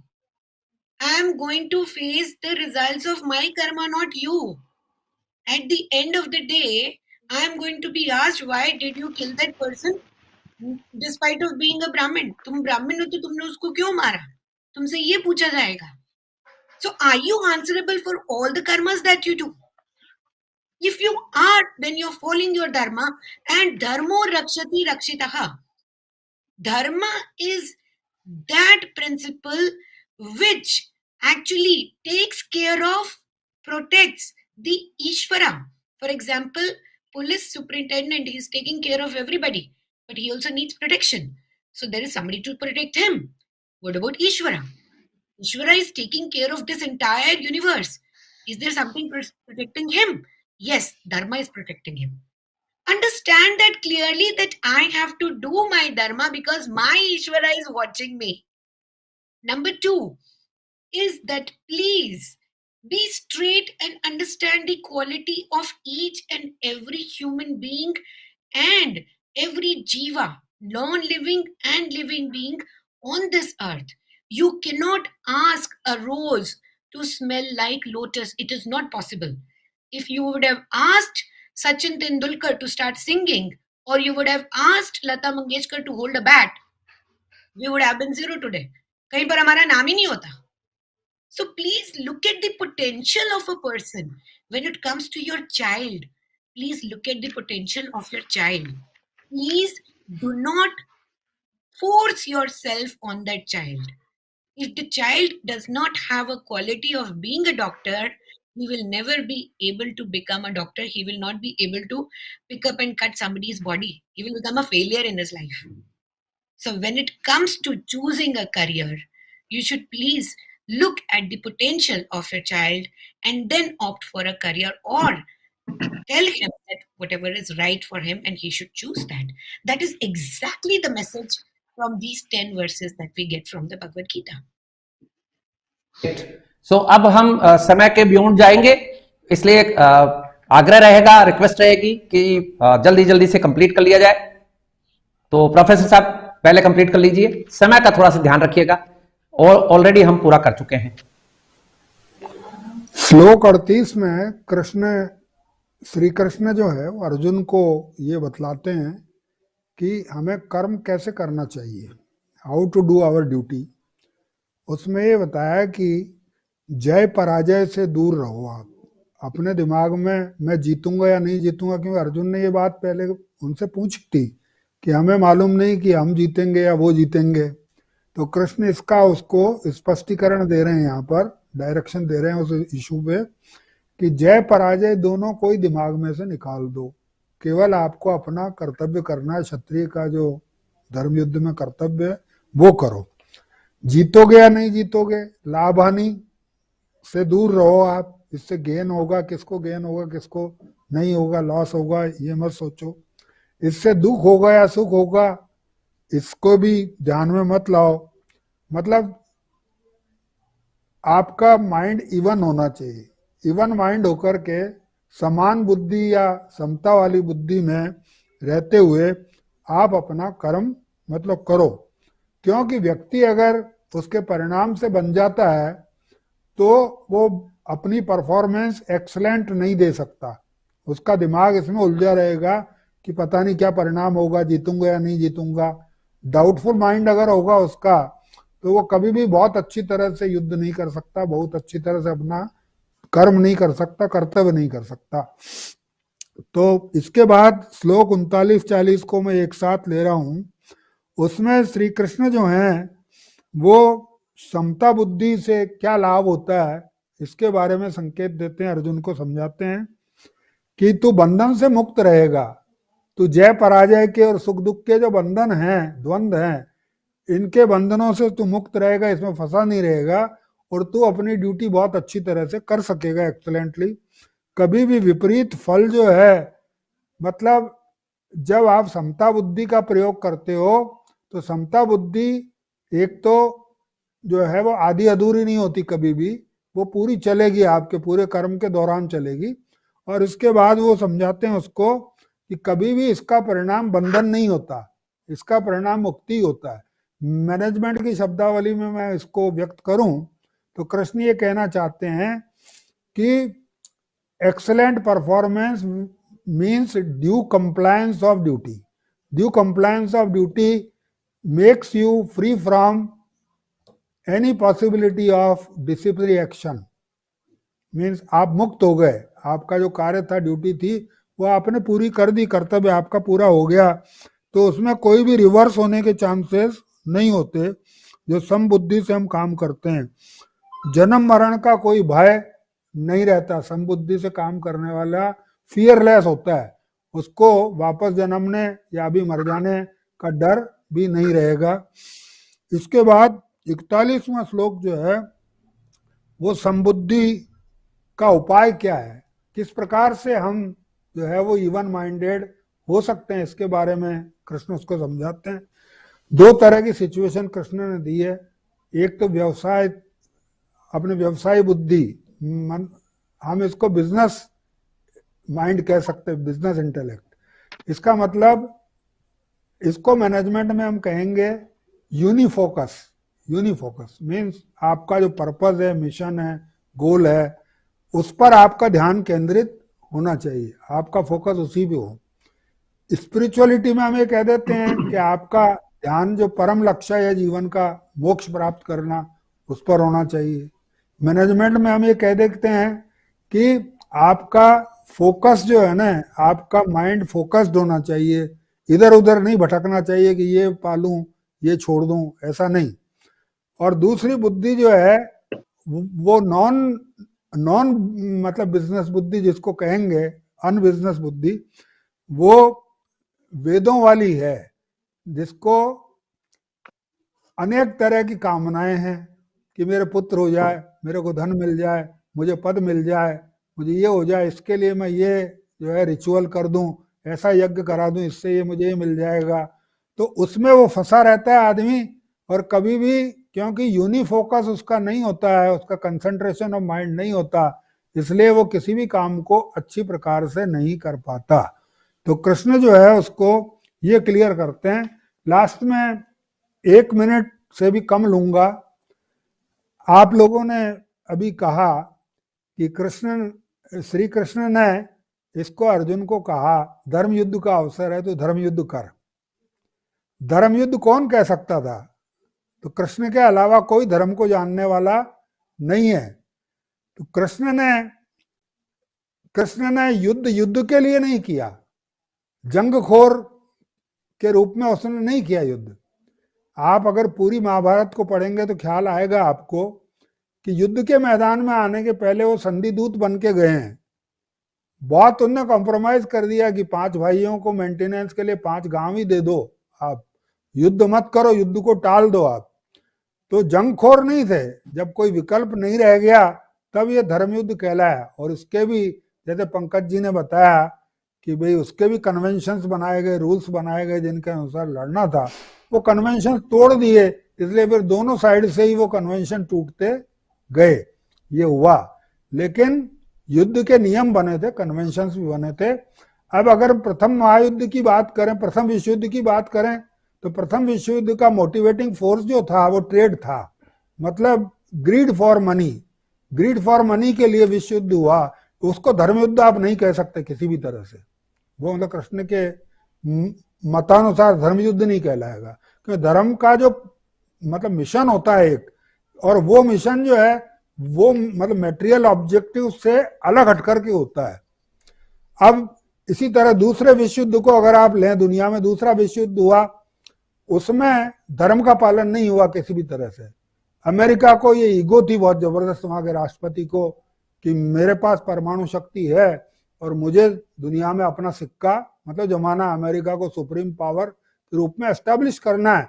पर वो भूल गए युद्ध का धर्म, बिल्कुल भूल गए कि जापान जैसा देश जो कि न्यूक्लियर पावर नहीं था, उसके ऊपर आपने न्यूक्लियर अटैक कैसे किया? फिर अगर वो किया है तो बहुत बड़ा गुनाह किया आपने मानवता का। क्यों कि महाभारत को अगर आप पढ़ेंगे, युद्ध के नियम बने थे, तो जो जिस स्थिति में है, जिस लेवल पे है, जो हथियार जिस टेक्नोलॉजी का वो यूज कर रहा है, उसी का ही उसके लिए यूज होना चाहिए। तो इसका यहाँ जो है दूसरे अपने विश्व युद्ध में भंग किया गया। तो दोनों विश्व युद्ध जो दुनिया के हैं, और आज तीसरा भी जो अनडिक्लेयर्ड विश्व युद्ध चल रहा है बायोलॉजिकल वीपन्स का, ये भी, इसमें भी जो है वो मानवता का कोई मिशन नहीं है। न चाइना के पास मिशन है, ना अमेरिका के पास है, किसी के पास कोई मिशन, केवल बनावटी बातें करते हैं। जंगखोरी है। जंगखोर करने वाले लोग जो है धर्म की बात नहीं कर सकते, धर्म युद्ध का कंसेप्ट उनको समझ में भी नहीं आ सकता। तो इसलिए श्री कृष्ण को अगर समझना है तो धर्म युद्ध कहने का अधिकारी थे वो, बिल्कुल। इसीलिए उसको वंदे कृष्णम जगत गुरु का पद दिया गया, उनकी वंदना हम करते हैं। तो वो अधिकारी थे अर्जुन को ये कहने के कि धर्म युद्ध का अवसर है तो इसको अवश्य कर। Thank you. तो अब मैनेजमेंट साइड आ गई है, और डॉक्टर साहब को कुछ पूछना हो, कुछ बात जिज्ञासु की दृष्टि से रखनी हो, हमारे बाकी जो श्रोता हैं, व्यूअर्स हैं, उनके लिए। देखिए, ये जो बात अभी की है प्रोफेसर साहब ने, तो अब हमने F-35 जहाज लिए हैं, ठीक है ना, फ्रांस से। तो पाकिस्तान के पास तो इतने एडवांस जहाज नहीं है, तो क्या अब युद्ध हो तो हम वो ना इस्तेमाल करें? न्यूक्लियर पावर तो है ना पाकिस्तान, दोनों बराबर हैं। नहीं, लेकिन इसमें एक और बात है कि F-16 या F-35, F-16 तो है पाकिस्तान के पास में, तो यदि एडवांस वर्जन है किसी वॉरफेयर मशीन का, तो इसका मतलब ये तो नहीं कि वो निहत्ते हैं। यदि उनके पास एयरक्राफ्ट नाम की कोई चीज नहीं है, जब तो एक बात मानी जाएगी कि ये अन्याय हुआ है। है ना, हाँ। लेकिन उनके पास एयरक्राफ्ट हैं ऑलरेडी। समझ गया समझ तो गया। टेक्नोलॉजी तो डेवलप होती रहती है ना, मैं आज समझता जो हूँ है वो ये कल श्लोक, ऑब्सोलीट हो जाएगी। हाँ, जी। हाँ, ये जो श्लोक है 41, मेरा ख्याल है ये बहुत जी इंपॉर्टेंट है। बिल्कुल है। बहुत इंपॉर्टेंट है, यस बिल्कुल। इसके इसके बारे में तो किताबें हैं बाकायदा, हाँ, इसी श्लोक के यस। बारे में। अच्छा, वो हाँ इसी एक ही श्लोक पे बहुत लंबी लंबी बिल्कुल, टीकाएं लिखी लंबी हुई इसकी है। बहुत बड़ी वो है, डिस्क्रिप्शन इसका बहुत लंबा जाएगा। मुझे जब मैं ये श्लोक अभी पढ़ रहा था तो मुझे ऐसे लग रहा था कि ये श्लोक में से ना भगवान कृष्णा मेरी तरफ देखकर हंस रहे हैं, ऐसे बिल्कुल ऐसे सही कर रहे हैं बात ऐसे। है आपकी। वो वही आपसे और हमसे कहलाना जो चाहते हैं वही कहलाते हैं, हमारी कोई हस्ती नहीं हाँ, है कि हम कुछ हाँ, बोले। वो जो आपने बात कही है इसमें मैं बताऊंगा आपको कि ये जो श्लोक 41 है वो, और इसके पहले यदि हम बात करें तो श्लोक 39 भी बहुत इंपॉर्टेंट है, और इसमें जी सबसे बड़ा जो श्लोक आता है वो 38 है, सुख दुखे समय जी कृत्वा। ये इस जी। श्लोक के ऊपर भी बहुत लोगों ने लिखा है। तो फिलोसफी है, बहुत जबरदस्त फिलोसफी है। हाँ, उसमें फिलोसफी बहुत जबरदस्त है। तो धीरे धीरे आते जाएंगी सब चीजें सामने, क्योंकि अभी तो अध्याय हमने शुरू ही, गीता शुरू ही हुई है अभी तो पंकज जी। अभी शुरू हुई है, जी लेकिन जी ये अध्याय दूसरा जो है ना पूरी गीता का सारांश भी कहलाता है ये। हाँ, अब इसके सार बारे में धीरे सत्य। धीरे इसको और एलाबोरेट होएगा। ये जो हाँ गूढ़ आगे बात है ना, होगा। ये बहुत बहुत महीन बात है असल में इसमें। तो ये महीन को जी फिर मैक्रो लेवल पर लेके जाएंगे, भगवान स्वयं ही ले जाएंगे। आप देखते जाइएगा कि धीरे धीरे ये सारे राज खुलते जाएंगे।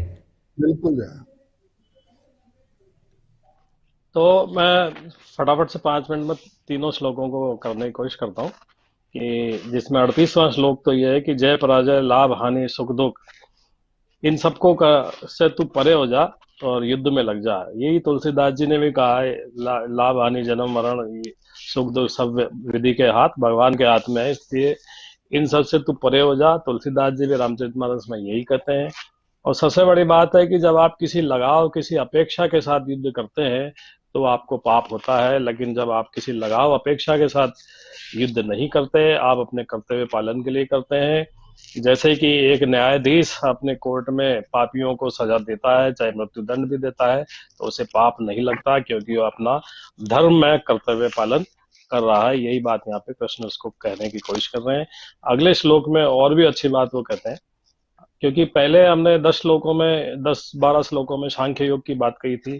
इन श्लोकों के माध्यम से भगवान बेसिकली कर्मयोग की शुरुआत कर रहे हैं, और वो साफ साफ कह भी रहे हैं कि जो संबुद्धि तेरे लिए सांख्य योग में कही गई थी, अब तू कर्म योग के विषय में सुन। जिस संबुद्धि से युक्त हुआ तू कर्म बंधन का त्याग कर देगा, मनुष्य लोक में इस संबुद्धि रूप धर्म के आरंभ का नाश नहीं होता, इसके अनुष्ठान का उल्टा फल नहीं होता, और थोड़ा सा अनुष्ठान भी महान भय से रक्षा कर लेता है।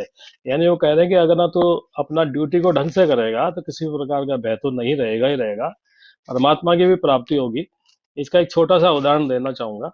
1 ही मिनट की कहानी है कि मीराबाई के भतीजे थे जगत सिंह जी। वो धर्म के स्वधर्म के यानी अपनी ड्यूटी के बड़े पक्के थे। रोजाना सुबह यमुना जी से जल लाते, ठाकुर जी का अभिषेक करते, धूमधाम से सेवा पूजा करते। एक बार जोधपुर में 7 दिनों तक बारिश ही नहीं हुई, सूरज नहीं निकला।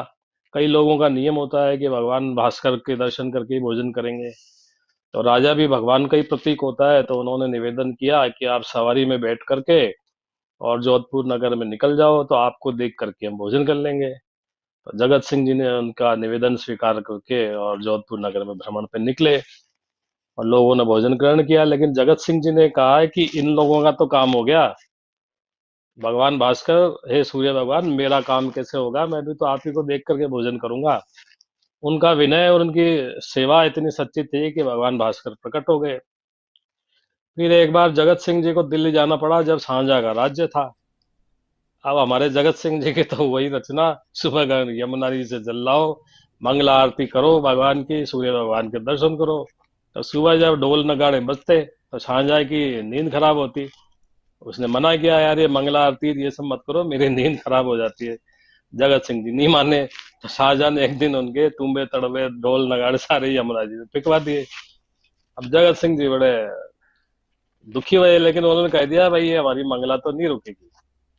फिर इसका परिणाम ये हुआ है कि अपने आप ही यमुना जी में सुबह सुबह ही ढोल नगाड़े बज उठे। और ढोल नगाड़े बजे और इन्होंने अपनी आरती की, और फिर शाहजहां को भी मानना पड़ा कि भाई तुम अपनी मंगला आरती करते रहो। तो जब आप अपने कर्म में पक्के रहते हैं तो भगवान भी आपका साथ देता है। अंतिम श्लोक जो 41वां हम लेंगे वो ये है कि भगवान सीधा सीधा ये कह रहे हैं, इसको बिल्कुल सरल करें श्लोक को, तो कि जब हमारी बुद्धि बहुत सारे कामों में एक साथ लगी रहती है, बहुत सारे टारगेट्स लिए चलते हैं, तो फिर हम अपने काम को सही ढंग से अंजाम नहीं दे सकते। यदि हमें अपने जीवन के गोल को प्राप्त करना है तो हमें एक ही तरफ बुद्धि लगानी चाहिए, तभी हम अपने गोल को प्राप्त करते हैं। जैसे हाईवे पे चलते हुए हमारी कार में यदि पेट्रोल खत्म हो जाए तो हमारा सारा ध्यान पेट्रोल पंप को ढूंढने में लग जाएगा। अब आसपास में जो बिल्डिंगें आ रही है, होटल्स आ रही हैं, या रास्ते में क्या हो रहा है वो हमें नहीं दिखेगा। हम केवल पेट्रोल पंप पे हमारी सारी ढूंढने में अपनी ऊर्जा लगा देंगे। इसी तरह से कोई व्यापारी कभी गेहूं का धंधा कर लेता है, कभी कबाड़ी का कर लेता है, कभी और कुछ कर लेता है, तो वो उन वस्तुओं का जिनका व्यापार कर रहा है उसकी ओर ध्यान नहीं दे रहा है। उसका मूल ध्यान है कि जो पैसा की अर्निंग हो रही है, जो लक्ष्मी का वो अर्निंग कर रहा है, धन उगा रहा है, उस पे उसका ध्यान है। तो भगवान यह कहने की कोशिश कर रहे हैं कि अपने बुद्धि को सब तरफ मत लगा, एक तरफ इसको ओरिएंटेड कर, जैसे अर्जुन ने किया। जब द्रोणाचार्य उनको धनुर्विद्या सिखाते थे पांडवों को, तो पूछा उन्होंने, भाई किसको क्या दिख रहा है? किसी ने कहा सारा ब्रह्मांड दिख रहा है, किसी ने कहा गुरु के चरण दिख रहे हैं, किसी को पेड़ दिख रहा था। तब अर्जुन ही था जिसने कहा था कि मुझे तो ना तो ब्रह्मांड दिख रहा है, ना कुछ और दिख रहा है, ना पेड़ दिख रहा है, ना डाली दिख रही है, न चिड़िया दिख रही है, और केवल चिड़िया की आंख दिख रही है। तब द्रोणाचार्य ने कहा था, पार्थ तुम तीर चलाओ। तो ऐसी जब बुद्धि हमारी हो जाती है, जब हमारे सामने हमारा टारगेट होता है, हम वो काम करते हैं, तो अपने कर्मों को करते हुए भी हम सिद्धि को प्राप्त हो जाते हैं। तो कर्म की महत्ता स्थापित करने की कोशिश भगवान श्री कृष्ण यहाँ पे कर रहे हैं। जय श्री कृष्ण। तो डॉक्टर साहब कोई बात? नहीं, ये जो श्लोक 38 है, इसका तो लुब्बे लबाब यही है कि कीप योर काम at all times. Very her good. वक्त आदमी को अपने बुद्धि को शांत रखना चाहिए, चाहे हार जीत हो, चाहे फायदा हो, चाहे नुकसान हो। ये भी ईगो में भी चला जाता है, फिट हो जाता है ना, कि अब जीत जाओ तो ईगो नहीं बना, सुपर ईगो नहीं होनी चाहिए। हार जाओ तो बिल्कुल ही नीचे नहीं लेट जाना चाहिए कि मैं तो मारा गया या मारी गई ना। आचार्य जी कुछ बोल रहे हैं? कुछ कह रही है, चांद्या जी की आवाज नहीं आ रही, फौरन खोला जाए माइक इनका। So it's actually how you define your success or your failures. If you get into doing papa or punya, that means you are a doer. तब तो आप खाना भी नहीं खा पाएंगे, चल भी नहीं पाएंगे, सांस भी नहीं ले पाएंगे। आप तो अगर डूअर बन गए तो आप कहेंगे कि मैं वेजिटेबल्स चॉप कर रहा हूँ तो मैंने कितने ऑर्गेनिजम्स को मार दिया। जब मैं सांस ले रहा हूँ तो मैंने कितने ऑर्गेनिजम्स को मार दिया। जब मैं चल रहा हूँ तो मैंने कितने वर्म्स को मार दिया। So how are you going to define your punya and papa? See, once you say that I am a doer, I am doing this thing, then you are going to indulge yourself into punya or papa. But if you say that Ishvara is doing everything through me, then there is no punya or papa for you. That is exactly the meaning of this verse. Good. और वैसे भी doctor साहब जो कह रहे हैं वो 38 जो श्लोक है वो बैलेंस्ड इंटेलिजेंस का, बैलेंस्ड विजडम का है, और एक इक्विलिब्रियम भी है इसमें कि आप एक समत्व बुद्धि रखें और समता के साथ काम करें, जिससे कि आपको ये जो बात है कि एकदम लेट नहीं जाएं और एकदम घमंड में नहीं बात करने लग जाएं, तो वो वाली बात है। और संसार के लिए जैसा एक शायर ने कहा है कि अना को न ला यारों की महफिल में, अना को न ला यारों की महफिल में, ये तो घर भूल के आने की चीज है। तो अना ईगो को कहते हैं। ईगो में लोग बहुत बड़े बड़े काम ऐसे ही करते रहते हैं, गाल बजाते रहते हैं, जिसको पंजाबी में बगले बजाना कहते हैं। तो ये साधु संत में नहीं छोड़ पाते। हाँ, नहीं छोड़ पाते साहब, बिल्कुल नहीं छोड़ पाते। ये बहुत बड़ा काम है, हर आदमी के बस का नहीं है, ये सीखना पड़ता है, एक्सपीरियंस करने की बात है। इसीलिए तो ये ज्ञान चर्चा और ज्ञान सत्र हमने आहूत किया है। इसकी शुरुआत इसीलिए की है कि लोगों को समझ में आए कि किस तरह से एक्ट करना चाहिए, किस तरह से संसार में रहना चाहिए।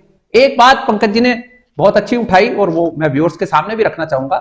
गोस्वामी तुलसीदास जी के बारे में जो बात है, गोस्वामी जी तुलसीदास जो हैं वो रामायण को उन्होंने जिस तरह से लिखा है उसमें उन्होंने पहले ही लिखा है कि मैं राम मेरे इष्ट हैं, मेरे भगवान हैं, और ये स्तुति ग्रंथ है।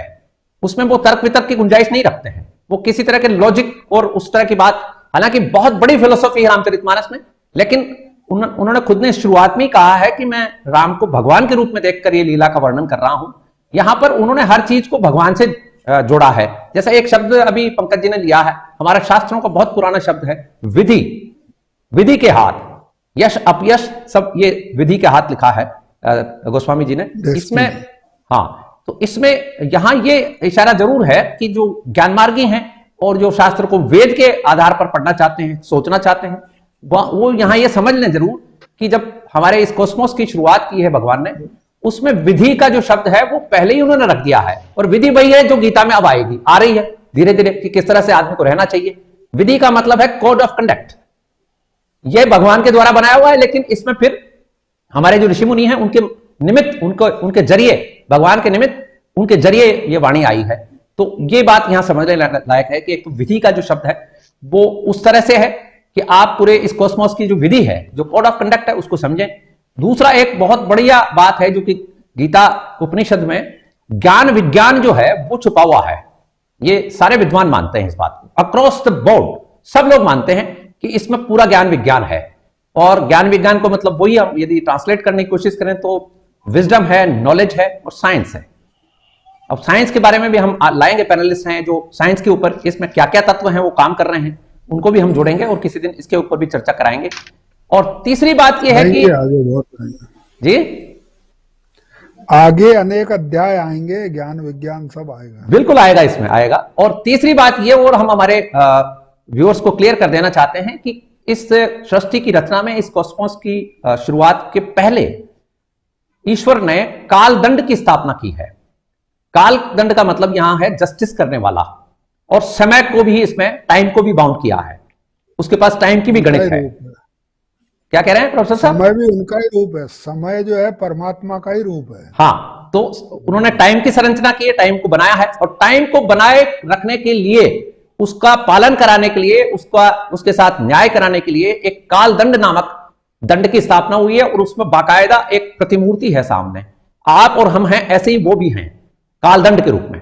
वो इस पूरी सृष्टि का कालक्रम निर्धारण का काम करते हैं और जस्टिस का काम करते हैं।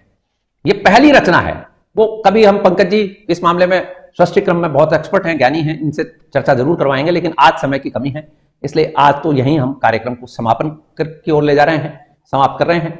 और कोई बात किसी पैनलिस्ट को कहनी हो तो हाँ पंकज जी प्लीज। क्योंकि चर्चा बहुत अच्छी हुई है तो एक बहुत अच्छे भाव के साथ इसको समाप्त कर दे। मिर्जा साहब, आपका तवज्जो चाहूंगा कि आंधियों से ना बुझूं मैं ऐसा उजाला हो जाऊं, आंधियों से ना बुझूं मैं ऐसा उजाला हो जाऊं, और तू नवाजे तो मैं जुगनू से सितारा हो जाऊं। मैं एक बूंद हूं है मेरे प्रभु, ऐसी फितरत देना कि कोई प्यासा जो दिखे तो मैं दरिया हो जाऊं। क्या बात, वेरी गुड, वाह वाह, very good, good, very good, क्या बात है पंकज जी, आजकल तो शायर हो रहे हैं पंकज जी। अब वो मिर्जा साहब के लिए अपनी जबान बदल रहा हूँ, थोड़ी उर्दू में ला रहा हूँ। मिर्जा साहब के लिए नहीं है वो, मिर्जा साहब तो अच्छे से जानकार हैं, वो दूसरे जो लोग हैं जो नहीं समझ पा रहे हैं उनके लिए है असल में। और मिर्जा साहब यहाँ उनके रिप्रेजेंटेटिव हैं, इसलिए उनकी पैरवी के तौर पे भी बात लाते हैं। मिर्जा साहब ने जो पुरखुलूस दरख्वास्त की थी उसको जहन में रखते हुए कभी कभी ऐसे अल्फाजों का प्रयोग जरूरी है। ठीक है, वेरी गुड। हाँ आचार्य जी कह रहे हैं कुछ? आचार्य जी का वॉल्यूम, आचार्य जी का माइक खोला जाए। I think we want some more of Vedic chanting from Mirza Sahab. बिल्कुल, डेफिनेटली, हर वीक एक चीज तो हो कम से कम। Yes, yes, yes. बिल्कुल ठीक बात है। One shloka we should have every week. Good, very good, good, very good. तो ये तो बात रही, और आज हम एक बात और हमारे व्यूअर्स के सामने रखना चाहेंगे कि गीता के माध्यम से कोई भी व्यक्ति अपने जीवन में आ रही कठिनाई को, जीवन में आ रही प्रॉब्लम को किस तरह से सॉर्ट आउट कर सकता है, और उसके मन में यदि कोई क्वेश्चन हो, ऐसे श्रोताओं को, ऐसे व्यूअर्स को हम जरूर आग्रह करेंगे कि वो अपने सवाल जरूर हमें भेजें, जिससे कि हम हमारे पैनलिस्ट के जरिए उन जवाबों को ढूंढें और गीता में किस तरह के जवाब आम आदमी को आने वाली परेशानियां, आने वाली जो प्रॉब्लम्स हैं डे टू डे के लाइफ में, वो किस तरह से सॉर्ट आउट करती है गीता, इसके ऊपर भी हम चर्चा किया करेंगे।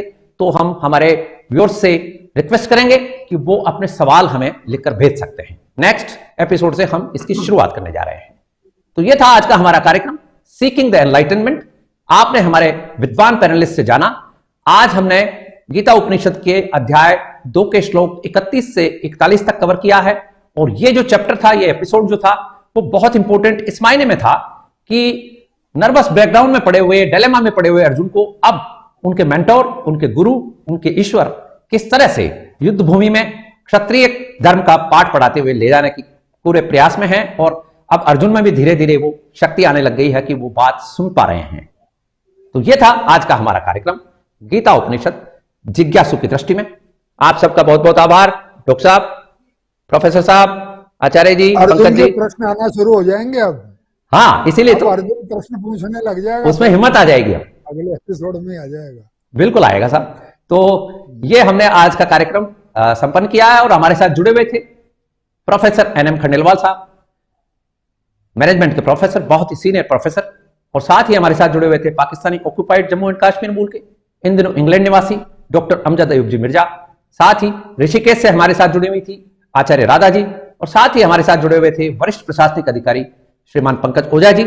आप सबने इनसे जाना कि गीता का आज का जो हमारा एपिसोड है वो बहुत इंटरेस्टिंग रहा है, बहुत ही विलक्षण एपिसोड रहा है। और साथ ही मैं आपको यह भी जानकारी दे दूं कि हमारा ये जो कार्यक्रम है, this program is powered by MLBD research and resource foundation, which is initiated by Motilal Banarasi Das publishing house. आप सब ने हमारा ये कार्यक्रम ज्वाइन किया, इसके लिए आपका बहुत बहुत आभार, धन्यवाद।